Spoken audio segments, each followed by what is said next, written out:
Hello everyone, कैसे हैं। तो आज ट्रेन सफ़र करते करते एक अपडेट हम सुनाएंगे। तो अपडेट यही है।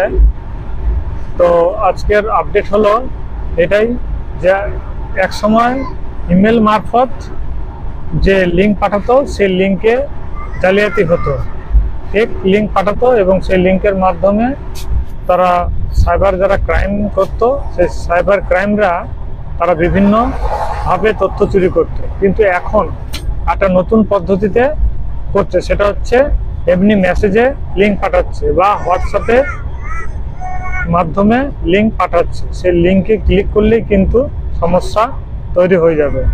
অতএব জেনে শুনে ওই লিঙ্কে ক্লিক করতে হবে। এমনও লিঙ্ক পাঠাচ্ছে কিছু বিদেশি সংস্থা বা ব্যাংকিং কোনো প্রাইভেট সেক্টর ভালো কোম্পানির নামে তারা কিন্তু ফেক আইডি বানাচ্ছে, ফেক আইডি দিয়ে তারা হ্যাক করছে। তো প্রথমেই তারা কি করে না, তারা প্রচুর অফার দেয়। সে অফারের সুযোগ নিয়েই মানুষকে তারা ফাঁদে ফেলে দিচ্ছে। তো আমরা সবসময় আগে কি করব, আগে সবসময় দেখব যে সাইট থেকে আসছে সেটা অরিজিনাল কিনা নকল। তো এটাকে করার জন্য আমরা প্রথমে তাদের যে ওয়েবসাইট আছে নিজস্ব, সেই ওয়েবসাইটে সার্চ করব। অবশ্যই সেখানে দেখব যে তাদের সেই অফার আছে কি না আদৌ, তারপর সেখানে ক্লিক করব। তারপর আরেকটা বিশেষ কথা হলো, যেটা হচ্ছে কোনো কোম্পানি তারা নিজেদেরকে লস করে সবাইকে অফার দিতে পারে না, এটা সবসময় মাথায় রাখতে হবে।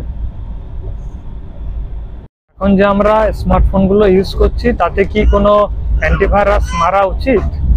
তো এখানে অবশ্যই অ্যান্টিভাইরাস এখানে অবশ্যই ইনস্টল করতে হবে।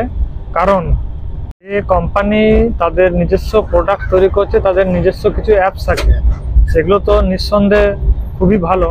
কিন্তু কিছু চায়না অ্যাপস বা কিছু অন্য কান্ট্রির অ্যাপস থাকে সেগুলো খুবই আনসেফুল।